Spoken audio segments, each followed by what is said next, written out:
ಮೊದಲದಾಗಿ ಮೇಷರಾಶಿ ಬಹುಶಃ ಹೇಗಿರುತ್ತೆ 2026?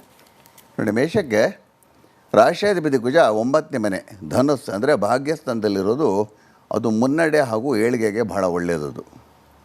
ಆದರೆ ಕುಜನಿಗೆ ಅಷ್ಟಮಾಧಿಪತ್ಯ ದೋಷ ಅಂತ ಕೂಡ ಉಂಟಾಗುತ್ತೆ. ಕುಜನ ಮೇಲೆ ಶನಿ ದೃಷ್ಟಿ ಬೇರೆ ಇದೆ. ದೈಹಿಕವಾಗಿ ಮೇಷರಾಶಿಯವರಿಗೆ ಕೆಲಸಗಳಲ್ಲಿ ಬಹಳ ಫಿಸಿಕಲ್ ಸ್ಟ್ರೆಸ್ ಅಂತೀವಲ್ಲ, ಒತ್ತಡಗಳು ಜಾಸ್ತಿ ಆಗ್ತಾ ಬರುತ್ತೆ. ತಂದೆ ಯೋಗಕ್ಷೇಮಕ್ಕೆ ಒಳ್ಳೆಯದಲ್ಲ. ಸಾಡೆ ಸಾತಿ ಮೊದಲನೇ ಭಾಗ ಇರೋದರಿಂದ ಮನಸ್ಸಿಗೆ ಏನೋ ಬೇಸರ ಅಂತ ಇರುತ್ತೆ. ಇನ್ನು ಪಂಚಮಾಧಿಪತಿ ರವಿ ನವಮದಲ್ಲಿರೋದ್ರಿಂದ ಮಕ್ಕಳ ಏಳಿಗೆಗೆ ಒಳ್ಳೆಯದು, ಆದರೆ ಮಕ್ಕಳ ಜೊತೆ ಮನಸ್ತಾಪಗಳು ಇರುತ್ತೆ. ಸಪ್ತಮಾಧಿಪತಿ ಶುಕ್ರನ ಮೇಲೆ ಶನಿಯ ದಶಮ ದೃಷ್ಟಿ ಇರೋದರಿಂದ ದಾಂಪತ್ಯಕ್ಕೆ ಅಷ್ಟು ಶುಭ ಅಲ್ಲ, ಅಂದರೆ ದಾಂಪತ್ಯ ಸಮಾಧಾನಕ್ಕೆ. ಆದರೆ ದಂಪತಿಗಳಲ್ಲಿ ಕೆಲಸದ ವಿಷಯಗಳಲ್ಲಿ ಬಹಳ ಅಸಮಾಧಾನ ಉಂಟಾಗುತ್ತೆ. ಯಾವ ರೀತಿಯಲ್ಲಿ ಅಂದರೆ ಒಂದು ಎಕ್ಸಾಂಪಲ್ ಹೇಳಬೇಕು ಅಂದರೆ, ಗಂಡ ಹೆಂಡತಿ ಇಬ್ಬರು ಕೆಲಸಕ್ಕೆ ಹೋಗ್ತಾ ಇರ್ತಾರೆ. ಇದು ಹೆಂಗೆ ಬರುತ್ತೆ ಅಂದರೆ, ಗಂಡ ಹೆಂಡತಿಗೆ ಕೆಲಸ ಬಿಟ್ಬಿಡು ಅಂತ ಹೇಳೋದು, ಬರೀ ಮನೆಯಲ್ಲಿ ಅಪ್ಪ ಅಮ್ಮ ನೋಡ್ಕೊಂಡ್ರು ಅಡುಗೆ ಮಾಡ್ಕೊಂಡ್ರು ಅಂತ ಹಿಂಗೆ ಹೇಳೋದು, ಬಲವಂತ ಮೇಷರಾಶಿ ಹೆಂಡತಿ ಇದ್ದರೆ. ಅಥವಾ ಹೆಂಡತಿ ಗಂಡನಿಗೆ ನೀವು ಕೆಲಸ ಬಿಟ್ಬಿಡಿ, ನೀವು ಮನೆಯಲ್ಲೆಲ್ಲ ನೋಡ್ಕೊಳ್ಳಿ, ನಾನು ಕೆಲಸಕ್ಕೆ ಹೋಗಿ ಬರ್ತೀನಿ ಅಂತ ಹೇಳೋದು. ಇಂಥ ವಿಷಯಗಳಿಗೆ ವಾದ ವಿವಾದಗಳು ಉಂಟಾಗಿ ಮನಃಶಾಂತಿ ಭಾಳ ದೂರ ಆಗ್ಬೋದು. ತೃತೀಯ ಷಷ್ಠ್ಯಾಧಿಪತಿ ಬುಧ ಕೂಡ ಧನಸ್ಸಲ್ಲಿದ್ದರೆ ಸ್ವಲ್ಪ ಕಾನೂನು ಸಮಸ್ಯೆಗಳು ಕೂಡ ಎದುರಾಗ್ಬೋದು.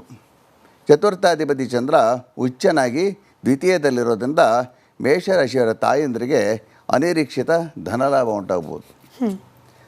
ಆದರೆ ತಂದೆ ಆರೋಗ್ಯಕ್ಕೆ ಸಮಸ್ಯೆಗಳು ಹೆಚ್ಚಾಗ್ಬೋದು. ತೃತೀಯದಲ್ಲಿ ವಕ್ರ ಗುರು ಇರೋದರಿಂದ ಒಡ ಹುಟ್ಟಿದವರಿಂದ ವಿದ್ಯಾಭ್ಯಾಸಕ್ಕೆ ಮೇಷರಾಶಿಯವರಿಗೆ ಧನ ಸಹಾಯ ಅನಿರೀಕ್ಷಿತವಾಗುತ್ತೆ. ತಮ್ಮನ ಎಜುಕೇಷನ್ಗೆ ಅಂತ ಅಣ್ಣವರು ಹೆಲ್ಪ್ ಮಾಡ್ಬೋದು. ಈ ರೀತಿಯಲ್ಲಿ ಬಲವಂತ ಮಾಡಿ ಅಂತಲ್ಲ, ಅನಿರೀಕ್ಷಿತವಾಗಿ ಆಗ್ಬೋದು, ಅವರೇ ಮುಂದೆ ಬಂದು.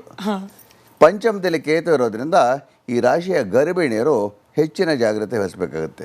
ಸಾಧಾರಣವಾಗಿ ಯಾವುದೇ ಜಾತಕದಲ್ಲಿ ಪಂಚಮದಲ್ಲಿ ರಾಹು ಕೇತುಗಳಿದ್ದರೆ ಅವರು ಗರ್ಭ ಧರಿಸಿದಾಗ ಅವ್ರು ಸ್ವಲ್ಪ ಎಕ್ಸ್ಟ್ರಾ ಕೇರ್ ತೊಗೊಂಡ್ರೆ ಅದು ಭಾಳ ಒಳ್ಳೆಯದು.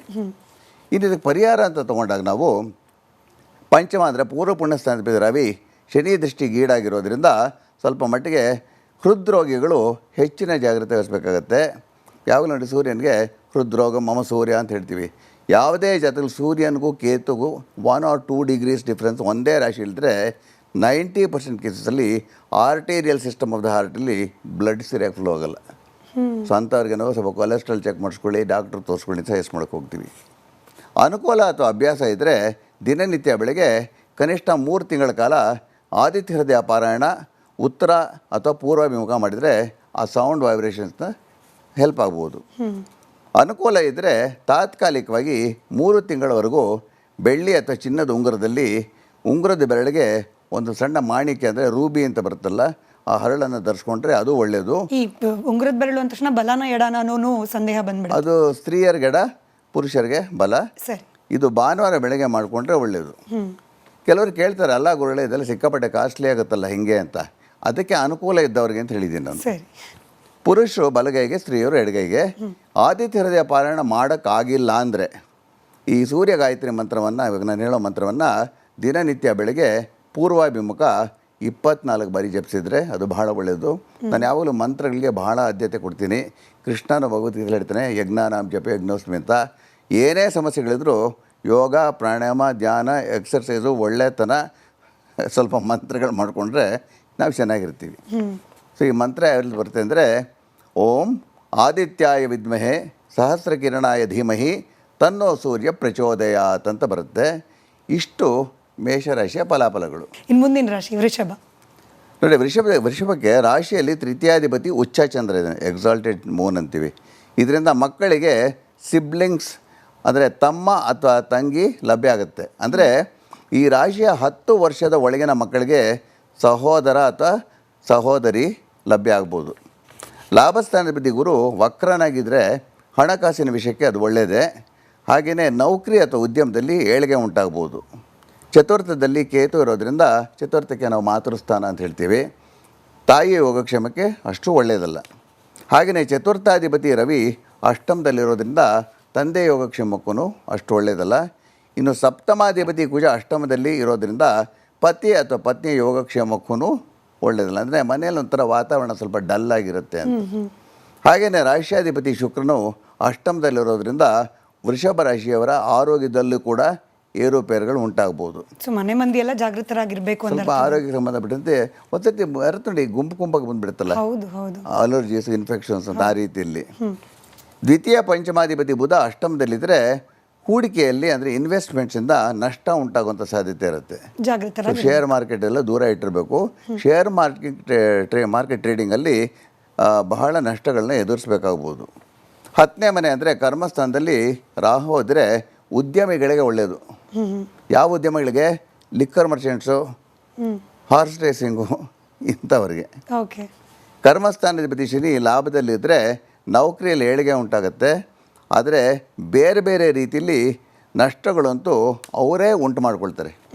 ಇವಾಗ ಲಾಭದಲ್ಲಿ ಭಾಳ ದುಡ್ಡು ಬರುತ್ತೆ, ಅವರೇನು ಮಾಡ್ತಾರೆ ಅಂದರೆ ನನಗೊಂದು 10 ಲಕ್ಷ ರೂಪಾಯಿ ಬಂದಿದೆ, ಇಲ್ಲಿ 8 ಲಕ್ಷಕ್ಕೆ ಈ ಬಿಸ್ನೆಸ್ಗೆ ಹಾಕ್ಬಿಟ್ರೆ ಜಾಸ್ತಿ ಆಗುತ್ತೆ ಅಂತ ಹಾಕಿ ಆವಾಗ ನಷ್ಟ ಉಂಟಾಗುತ್ತೆ. ಸೊ ಖರ್ಚು ಮಾಡುವಾಗಲೂ ಯೋಚನೆ ಮಾಡಿ ಮಾಡಲೇಬೇಕು. ಸರಿ, ಇವರ ಪರಿಹಾರ ಏನಂದರೆ ರಾಷ್ಟ್ರಾಧಿಪತಿ ಶುಕ್ರ ಬಹಳ ಬಲಹೀನನಾಗಿದ್ದಾನೆ, ಬಿಲ್ಡಿಂಗ್ ಫೌಂಡೇಶನ್ ವೀಕ್ ಅಂತೀವಲ್ಲ ಆ ರೀತಿಯಲ್ಲಿ.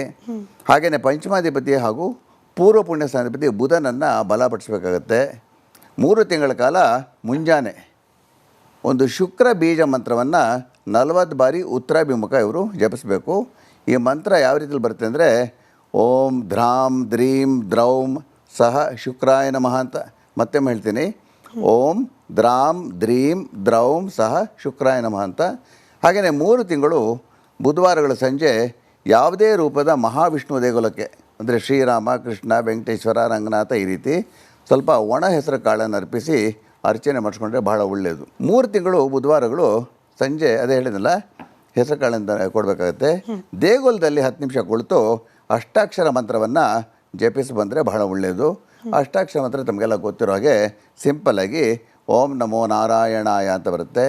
ಈ ಮಂತ್ರ ಭಾಳ ಕಡೆ ತಪ್ಪು ಹೇಳ್ತಾರೆ, ಓಂ ನಮೋ ನಾರಾಯಣಾಯ ನಮಃ ಅಂತಾರೆ, ಅಲ್ಲಿ ನಮಃ ಬರೋದಿಲ್ಲ. ಇಷ್ಟು ವೃಷಭ ರಾಶಿ ಸಂಬಂಧಪಟ್ಟಿತ್ತು. ಮಿಥುನ ರಾಶಿ ನೋಡಿ, ಮಿಥುನಕ್ಕೆ ರಾಶಿಯಲ್ಲಿ ಸಪ್ತಮ ಹಾಗೂ ಕರ್ಮಸ್ಥಾನದ ವಕ್ರ ಗುರು ಒಂದು ರೀತಿಯಲ್ಲಿ ಒಳ್ಳೆಯದೇ, ಒಂದು ರೀತಿಯಲ್ಲಿ ಸ್ವಲ್ಪ ಅಶುಭ ಅಂತ ಹೇಳಬೇಕಾಗತ್ತೆ. ಒಳ್ಳೆಯದೇನೆಂದರೆ ಅವಿವಾಹಿತರಿಗೆ ಕಲ್ಯಾಣ ಯೋಗ ಉಂಟಾಗ್ಬೋದು, ಮದುವೆ ಪ್ರಯತ್ನ ಫಲಿಸುತ್ತೆ, ವೃತ್ತಿಯಲ್ಲಿ ಸ್ವಲ್ಪ ಏಳಿಗೆ ಇರುತ್ತೆ. ಈ ರೀತಿ ಇಲ್ಲಿ ಒಳ್ಳೆಯದು ಹೇಳೋಕೆ ಅದಕ್ಕೆ ಸಂತೋಷ ಪಡಬೇಕಲ್ಲ ಅವರು. ಆದರೆ ಜನ್ಮಗುರು ನರೋ ದುಃಖಂ ಅಂತ ಒಂದು ಸೇಯಿಂಗ್ ಇದೆ. ಅದು ಹೇಳೋ ಹಾಗೆ ಜನ್ಮರಾಶಿ ಗುರು ಗೋಚರಿಸಿದಾಗ ಮನಸ್ಸಿಗೆ ಏನೋ ಒಂಥರ ನೋವು ಉಂಟಾಗುತ್ತೆ. ಯಾತಕ್ಕೆ ಅಂತ ನಮಗೆ ಗೊತ್ತಿಲ್ಲ. ಮಕ್ಕಳ ವಿಷಯದಲ್ಲಿ ಗುರುಗೆ ನಾವು ಸಂತಾನಕಾರಕ ಅಂತ ಹೇಳ್ತೀವಿ. ಸೊ ಮಕ್ಕಳ ವಿಷಯದಲ್ಲಿ ಅಸಮಾಧಾನ ಇರುತ್ತೆ, ಅವರು ಅಸಡ್ಡೆಯಾಗಿ ನಡ್ಕೊಳ್ಳೋದು, ಸ್ವಲ್ಪ ಹುಚ್ಚುಚ್ಚಾಗಾಡೋದು ಈ ರೀತಿಯಲ್ಲಿ. ಆನಂತರ ಕೈಯಲ್ಲಿ ಗುರುವಿಗೆ ನಾವು ಧನಕಾರಕ ಅಂತ ಹೇಳೋದ್ರಿಂದನೂ ದುಡ್ಡು ನಿಲ್ಲಲ್ಲ, ಏನೋ ಖರ್ಚಾಗ್ತಾ ಇರುತ್ತೆ. ತೃತೀಯದಲ್ಲಿ